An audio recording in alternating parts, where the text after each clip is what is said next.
আরে এটা সমস্যা না, হয়তো এই পাখি এইভাবেই ঘুরতে।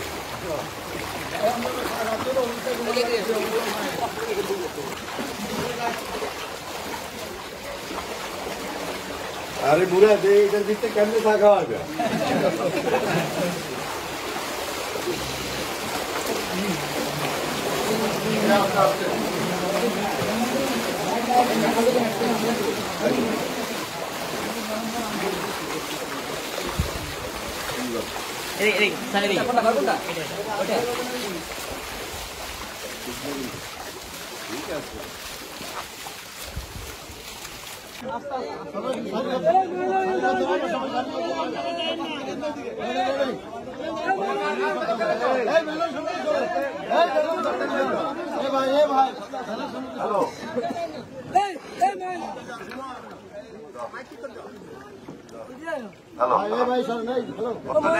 কথা আসলে বেশি না, রাস্তা বেশি, আমরা শুকনা খাবার দিচ্ছি।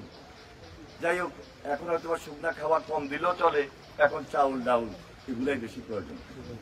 এতদিন শুকনা খাওয়া দিই, শুকনা খাওয়া পাওয়া খুব কষ্ট করছিল, বিস্কুট পর্যন্ত একসঙ্গে পাইনি।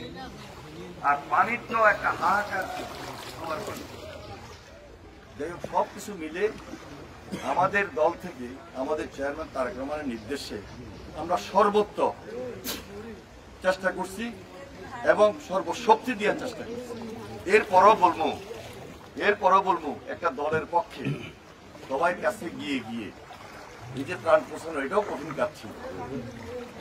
এই জন্য এখন বর্তমানে যে একটা অন্তর্বর্তীকালীন সরকার আছে, এই সরকারকে আমরা সহযোগিতা করছি এবং আমরা আহ্বান জানাইছি, সরকার যেটা পারবে,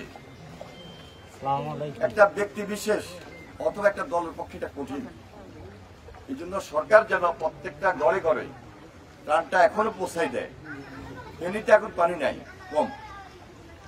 নোয়াখালী এবং লক্ষ্মীপুর, এবং সবচেয়ে বেশি আমাদের লক্ষ্মীপুরে। এই জন্য এই পানিটার নামতে হয়তো আরো 4-5 দিন বা 1 সপ্তাহ সময় লাগবে যদি আল্লাহর হুকুম করে। এই জন্য এই সময় ব্যাপক ত্রাণ যেন আমাদের ঘরে ঘরে পৌঁছে আমরা সরকার এবং বাংলাদেশের যারা বিত্তবান সামাজিক আমাদের এই অঞ্চলের বাইরে আছে, তারাও যেন মানুষের কাছে ছুটে আসেন। ওনারা অনেকে আসছে, আমরা সর্বাত্মক সহযোগিতা করতেছি। বাহিরের